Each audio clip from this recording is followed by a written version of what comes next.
One. Hi, it's Tina from fixyourwater.com, F-I-X-U-R water.com. And today I'd like to talk about why, the several reasons that you would want to consider not using a water softener to filter your well water. I know that, actually I don't know, but apparently they do a good job because they're the number one selling types of water softeners in the country. But there's things that you should know about them, and I'll just go through them quickly. If you have hypertension or high blood pressure, some doctors and medical sites online say that it's the salt that comes through the water softener into your drinking water is not good for people with hypertension. It also has it's a problem if you're a gardener or you're growing your own food.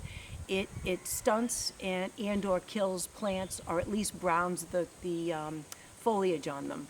So you don't want to use salted water or water softener water for your gardens. And in people, there's been studies done that it can cause the softened water with the salt in it can cause liver disease, heart problems, and diabetes. So if anybody in your house has any kind of illnesses, or you want to make sure that you're in good health, check with your doctor about it before you install a water softener.